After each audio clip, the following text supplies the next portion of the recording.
Hello, I'm Lori Steiner, sitting in for Armin Budish. Welcome to Golden Opportunities. Today, we'll prescribe the latest medical news to enhance your health. Then, chalk it up to fun. We'll draw the directions to a very cute craft. Mother's Day will soon be here. We have some sweet suggestions to make Mom smile. Plus, as we look ahead to summer, we'll look back at some warm memories of Cleveland. And a new law creates newfound freedom to retire early or change jobs. It's time to get GOing, so pull up a chair and join us at our kitchen table for Golden Opportunities.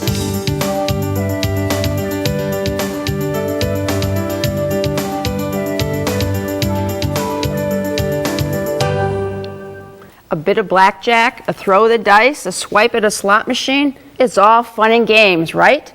The truth is, for some, the charisma of casinos can initiate the onset of addiction, and it turns out that the odds of older adults getting hooked on this habit are pretty high. Dr. Ewald Horwath is here with reasons why seniors are the fastest growing segment of gambling addicts. Dr. Horwath is chair of the Department of Psychiatry at Metro Health. Thanks for being on the show. You're welcome. Are there any factors out there that can begin to explain this upsurge in this gambling addiction? Well, the older population has a number of risk factors. First of all, they have a lot of free time on their hands. If they're retired, they may have easy access to funds. They may think that their money is dispensable easily when in fact they have a limited amount of funds available. Okay, and there's places around here now to go and gamble. It used to not be that way. It used to be Las Vegas, and now it's just about everywhere, including newly opened facilities here in Ohio and in Cleveland. And all kinds of other places too. So seniors have this increase because they're retired, have money, and anything else, any other reasons why they might feel like they need to get out of the house and do something like that? Well, some people are particularly at risk because they may feel lonely, or they may feel depressed in some way. The facilities are handicapped accessible. People who are particularly vulnerable are people who have some other psychiatric disorders. So depression, anxiety, social anxiety are common risk factors. Okay, but not every senior who gambles is not going to develop this addiction. No. So what are the warning signs so somebody can watch to see when something might be going wrong? So a clear warning sign would be someone who's spending much more time than usual on this activity, somebody who wants to stop but finds themselves unable to stop. If it creates problems either with a job or some other crowds out other activities that they're used to doing, if someone in their family or friends comment to them that they're very concerned about the amount of gambling they're doing, if they develop financial problems, if they have to start covering up their activity like lying, borrowing money, and so these are some of the common signs. The telltale signs, okay. So if you're concerned that you have a problem, are there treatment options available? Yes, there are treatment options. Much of the treatment has developed around the model of treatment for other types of addictions, like substance use disorders. So 12-step programs, Gamblers Anonymous. There's a number of social service agencies that extend help, including to seniors who need help. And unfortunately, the treatment models haven't developed as much as in some areas, like in alcohol treatment, because it's a relatively newer problem. Okay. Does insurance pay for that? With any luck, some insurance will pay for it.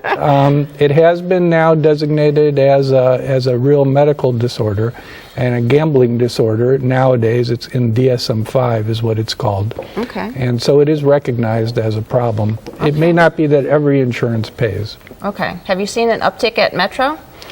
You know, it's interesting. What we've seen at Metro is some of the people who get into other problems. So if someone gets develops a real problem in gambling, they become extremely depressed or develop real bad financial issues. When things get really bad for them, we see them in treatment for their depression or other consequences. Okay, well, for many, a trip to the casino is simply a fun adventure, but for others, it can be the beginning of a dangerous dependence. If you recognize any of the warning signs that Dr. Horwath listed, be sure to seek help. My thanks to Dr. Horwath for joining us today. Thank you. Find out more by calling Metro Health at 216-778-7800 or visit www.metrohealth.org. Next, draw your own conclusions about creativity. But first, it sounds like the beginning of a bad joke, but it was no laughing matter for these animals. A sheep, a duck, and a rooster booked passage as the world's first travelers on this type of transportation. Can you name how they progressed from point A to point B? We'll see you in a moment with a very moving answer. My husband and I got into the car and we couldn't do it. We couldn't pick one baby over the other. Coming to Metro changed the entire pregnancy. We actually started to become happy with our situation. We owe a big thank you to Metro. I can't imagine our family without Sam. When it's time to remember a loved one in a very special way, remember us, Milano Monuments. The Milano family would be honored to help your family.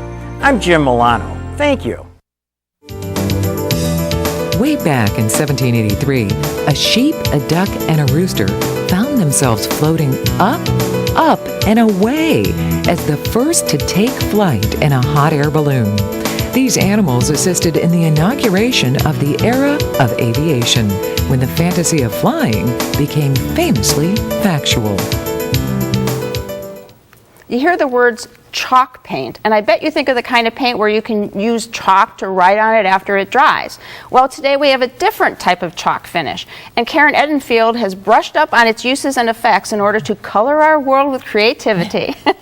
Karen is an inspiration specialist with Joanne Fabric and Craft Shore, so we welcome you back today. Thank you. Thank you. Okay, so if this is chalk finish isn't the kind of where you paint a chalkboard and you write on it, so what are we talking about? Well, it's an acrylic paint actually, and it gives an ultra flat matte finish. So it's almost chalk looking. Yeah, right? it's very smooth. But it's not. It doesn't have any residual effect on you. Okay. And it comes in jars, and as I say, it's an acrylic paint. It will easily adhere to different things. This is a metal tin, so it would go on metal and some wood. And we're going to do it today, plaster or anything. It's often used for a shabby chic look for the shabby chic furniture or lamp bases. Can it go on glass? It can, definitely, yes. All right, so you're going to show us how it works on wood, right? Right. All right, so what do we have to do here? Well, actually, I'm going to make you do the work. Oh, boy. So, but on wood, what you would want to do is just start with any finish. If it has paint on it or anything, that's just fine. Doesn't need to be stripped or sanded. You can paint right over it. You might want to use a window cleaner to just clean off the little bit of dirt and dust on it. So it's a great finish, a great thing to put over. So you wanted me to paint blue over the green, Go ahead. right? Mm-hmm. And it's good for those thrift shop treasures you find. You can just put paint on and make it look new. It goes on very smoothly. It does. It's great. It's great finish. Now, what we're doing is putting a second coat on. As we've done on the two letters off to our side here, we put a layer of green down first and then blue on top, and then we use a little sandpaper on the edges, so it gives a distressed look. And areas that would probably naturally get worn. So the green kind of shows through the blue. Yes, a little bit. And then on the other one, the other A, the green one, actually has blue underneath with a little bit of showing through. And in this case, I chose to use 3 colors, so you could just pile it up, and it looks like it's been painted many times. Worn and painted and worn, exactly. even if it's brand new. Right, and it was. So it makes a nice thing. And then you can finish it with a wax finish, and it's just a clear wax. The wax then takes away a bit of the chalky look, so it makes it a little smoother look, but it's a nice protective finish, and it gives a nice soft, smooth feel. Can these be then used outside? They could, but they would probably need a little more protection than just the acrylic. So, but it would be great on a porch, something that's covered. It would not be a problem. If it's everyday wear and tear on the weather, especially cold weather, I'm not sure what it would do. We had way too much of this year. Right. Well, we're done. So we can distress it, you can leave it as it is, you can just, almost any surface. It's a fantastic craft project, it looks here, and can really add something to your house and pop a color someplace. That's right. And it's such a nice finish. It's really quite a trend right now. So it's a nice thing to do, and so easy. And the cleanup, just wash it with soap and water. It's an acrylic paint. Once it's dry, though, it's permanent. So if you get it on your hands, your clothes, wash it quickly. Right. Yeah. Okay, you'll have to take care of my brush here for me. I will. All right. Do you need a new look for an old item or a stylish finish for a recent find? Brush on chalk finish and you'll soon be brushing off compliments. My thanks to Karen Edenfield for introducing us to this new artistry. Thank you. For more great craft ideas, call Joanne Fabric and Craft Stores at 1-888-739-4120 or click to www.joanne.com. Next, Mom's the Word. Looking for places to go, things to do? Welcome to our community calendar. The first ever Pro Football Hall of Fame Fan Fest touches down at the Cleveland IX Center May 3rd and 4th. You'll get a kick out of meeting Hall of Famers. Jim Brown, Joe Namath, Frank Gifford, and Lynn Swan will recall the plays of their careers. Terry Bradshaw will perform his one-man show, and you can even test your own skills in an interactive arena. To tackle tickets for this winning event, 1-844-FANFEST or 216-265-2624 or www.profootballhof.com/fanfest. Mother's Day is a few weeks away, but it's never too early to remember and be thankful for all that our moms have done for us. The flip side is that while helping us grow up, moms often postpone their own personal to-do list. Today, it's time to change that. Dentist Steve Marsh is here with stories of moms whose time has come, and their stories will make all of us smile. So, welcome back. Thanks. You know, I had a wonderful mom who I think of all the time, and I would also say to you, an early Mother's Day to you. Well, thank you so much. You're welcome. Now, you see a lot of mothers coming in with their adult children to restore the mom smiles. What do they say to you? Well, you know, what happens in many cases, these were also wonderful moms, and they put everybody's needs ahead of theirs. So they took the kids and this and that, even grandchildren. So now they're in our age group or even older, and now they've really neglected their teeth. So oftentimes now it's the kids who bring the moms in with them. And really, that's so gratifying for me and for the kids as well. Sure, yeah. Nice, thank you. So tell us about a few of these women. Well, you know, one of the things that we'll talk about some moms that have come to us for work is that in addition to needing work for a while, they've also lost teeth. And you know, today, in the old days, everybody thought over years you would lose teeth. Well, that's not true anymore. The biggest problem is periodontal or gum disease, bone disease. So you still have to brush and floss to keep the teeth up. The other thing is that they were born at a time where we had a lot of silver fillings. The teeth eventually broke, and if you didn't take care of them because you were dedicating yourself to the family, the teeth now sometimes are lost because of tooth decay and fracture. And now they come and say, well, what can we do? I've got a number of years left. I want to be able to eat, chew, and smile. Well, sure. So let's see what we can do, and that's when they okay, come in our office. so I think we've got some pictures of some of your patients along the way here. Here we go.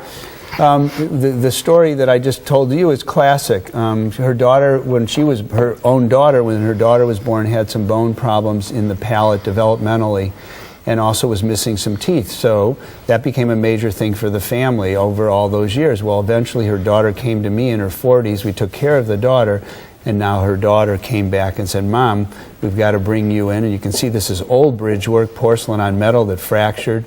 And we were able to replace it with all porcelain work, which gave her a beautiful smile. And here's that same woman, and you can see over time she also lost what we call vertical dimension. You can see the deepness in her face. This is the woman we mentioned who took care of everybody but herself, and then we mentioned that we took care of it with bridge work and some crowns. And look at that. Not only does she look wonderful, but her smile is better. And, Much better, and yeah. the creases are gone. Another woman who happened to be a teacher, very, very devoted teacher, very devoted to her own family and her own parents, and again let her teeth go. She was ashamed when she came in. What brought her in, Lori, was an emergency. Unfortunately, she didn't take care of it because something happened, but now that front tooth was so loose, she said, I can't go on like this.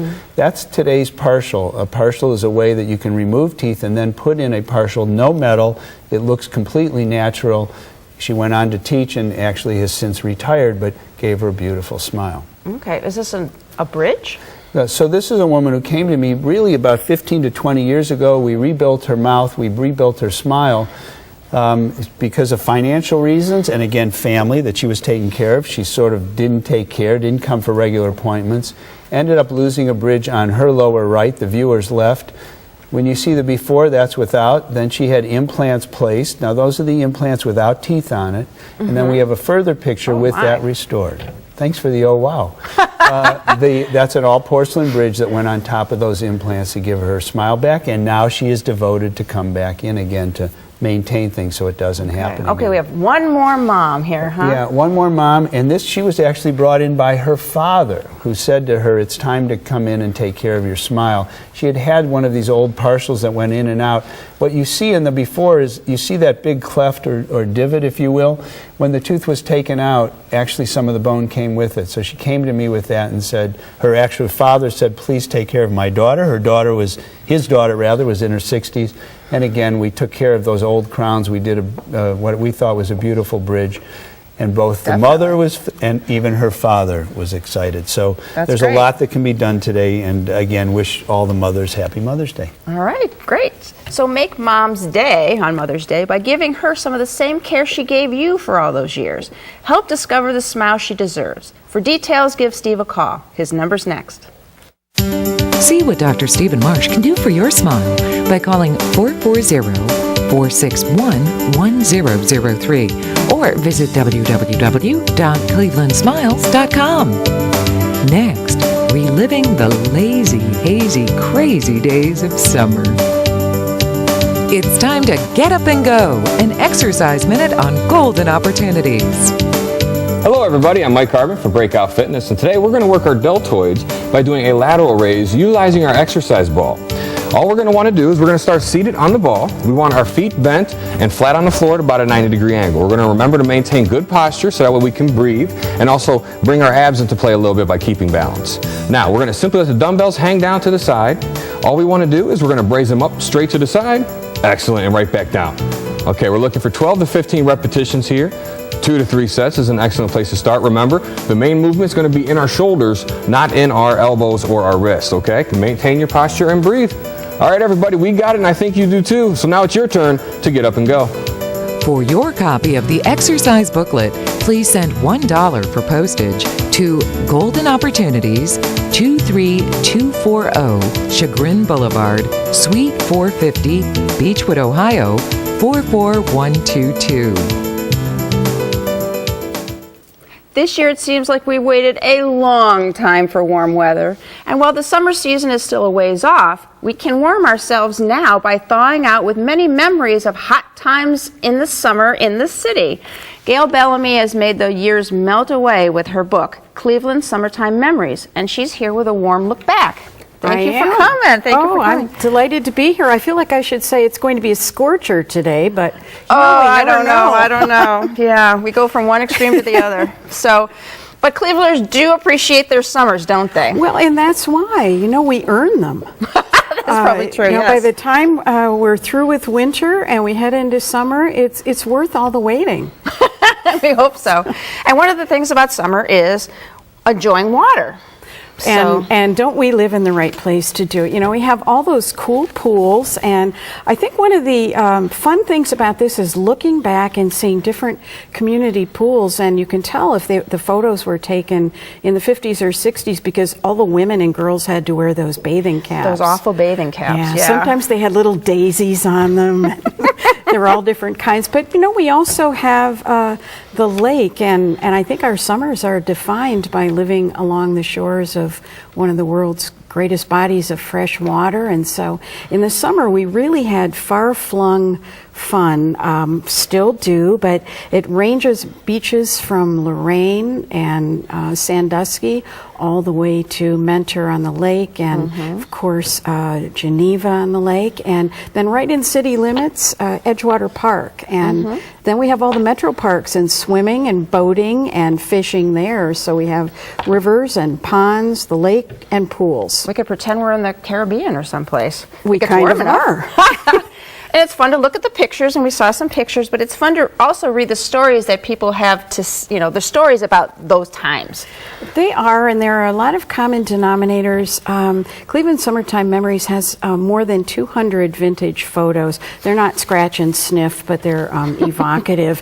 And there are probably about an equal number of memories and anecdotes collected from people who have fond memories of growing up in Cleveland. So they range from memories at home and in their community to community celebrations. And one person, Helen Wirt, talked about growing up in Lakewood and just going to the pool and riding her bike there. That was a difference in the past. And waiting on the bench to get in, and it was 10 cents admission. No and more.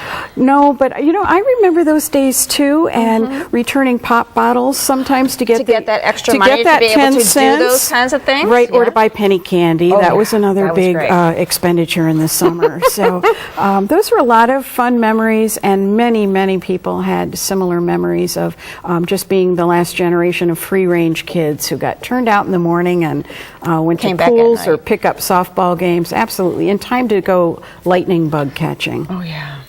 How about amusement parks? We got so many in this area. I understand there were even more in the past. There were, and that was probably the biggest memory that most people shared about things that they miss. And so back at the turn of the last century, around 1910, 1912, Ohio was home to more than 54 amusement parks. And we only took a back seat to New York State that had 62, and Pennsylvania was 61. And My. the memories really are all over the place for favorite amusement parks, but two of the biggies are Euclid Beach, and I would also have to say Geauga Lake Park. So everybody Yeah, people has still miss it. a favorite ride, a favorite food, a favorite attraction. So at Euclid Beach, it was probably Laughing Sal. And the different rides, the rocket ships and flying turns, and the carousel, and then food like the hot dogs or Humphrey popcorn. I wish we could talk about it the whole rest of the day, but we can't. People are going to have to get your book. There's so many memories, and there's so many more in the book about food and concerts and neighborhoods, and they're all gathered in one place, Cleveland Summertime Memories. My thanks to Gail Bellamy for reminding us of the lazy, hazy, crazy days of Cleveland summers past. Thanks. To order Cleveland Summertime Memories, call Gray & Company Publishers at 1-800-915-3609 or log on to www.grayco.com. Next, new freedom to leave your job before 65. Hilltop Village Apartments is retirement living at its best. Residents enjoy a wide variety of activities and living services with all large first-floor apartments, private screened-in patios with beautiful park views, daily dining room meals, free laundry facilities, 24-hour staff, and so much more. Enjoy safe, comfortable independence at a very affordable price. Call today for a tour and learn how you can get your first month's rent free. Hilltop Village Apartments, retirement living at its best. For years, I've heard from viewers of this program that they are stuck in their job and they can't retire or change even if they want to. Why? Because they lose their health insurance. Well, things have changed. Thanks to the Affordable Care Act, or Obamacare. Here to explain is my affordable law partner, Mike Solomon. Hi, Lori. Hey there, Mike. So you've heard too, right, that people can't move jobs, can't retire early or change because of health insurance. In the past, that has been a problem. If you had a pre-existing condition, maybe cholesterol problems or diabetes or high blood pressure, and you left your job, you might not be able to buy life insurance on your own, or you might not be able to afford it. Premium might be too high. So what has changed? Well, Obamacare, or the Affordable Care Act, whatever you want to call it, and I know some people hate the law and some people love it, but one thing it has done is it said pre-existing conditions are irrelevant. You can get health insurance even if you have a pre-existing condition. If you become ill, they can't kick you off the policy, they can't raise your premium. So for those group of people, it's done a good deal. Yeah, it sounds like a good benefit. Now, how has this freed people now to retire or change jobs? Well, in the past, of course, and still now, you can qualify. If you're 65, you have Medicare, and you're covered then. But if people wanted to retire early, prior to age 65, one of their concerns always was, what about health insurance? Can I afford it? Can I buy it? Or I've had clients who sell their business long before their age 65, and they want to retire. And one of the big issues always was, what do we do about health insurance? And that's not going to be important anymore because they'll be able to qualify for it. Oh, that's excellent, because of the no pre-existing conditions That's and all right. of that. So if they're going to be looking at this coverage now under Obamacare, how expensive are they anticipating it to be? Well, it depends. How about that phrase? Of course. It depends. Attorneys always answer, it that's depends. Right. It depends on the type of policy you're buying and your income level. There are 4 groups of policies. It starts, the lowest is bronze, the next level is silver, next is gold, and the best is platinum. So depending on which one you're choosing impacts your costs. And also type, you have a high deductible, low deductible, that sort of thing. The other thing is income. If you're a single person, the government will subsidize a portion of your premium depending on your income level. So if you're a single person right now in the year 2014, your income almost $45,000 or lower, you can get some sort of subsidy from the government. That's what makes it affordable, I That's guess, right. huh? And then for a married couple, the number is $62,000 and change. So if your income is below $62,000 as a married couple, the government will subsidize it. Okay, well, that sounds like something that's helpful for people for a change coming from the government, huh? That's right. That's right. All right, everyone should be free to choose or change jobs or to retire early, whatever they want. People should not have to be locked into their job just to keep their health insurance. Obamacare loosens these shackles and should greatly add to your freedom. For more information, give Mike Solomon a call. Call Budish, Solomon, Steiner, and Peck at 1-888-236-5173 for more information or to schedule a speaker for your organization. We also offer free CEUs and CCMs for nurses, social workers, and case managers. Or log on to www.bssplaw.com. Thanks for joining us. On next week's show, have questions about your health insurance claim? We'll offer answers. Then you want to help pay for your grandchild's higher education? But what's the cost? We'll test your college knowledge and we'll help heal your bent over back. Until then, please remember to make the most of your golden opportunities. Would you like to join our kitchen conversation? All you have to do is call toll-free 1-877-765-1543 and leave us your question, name, and phone number. Or log on to www.golden.tv for all the latest information and show updates.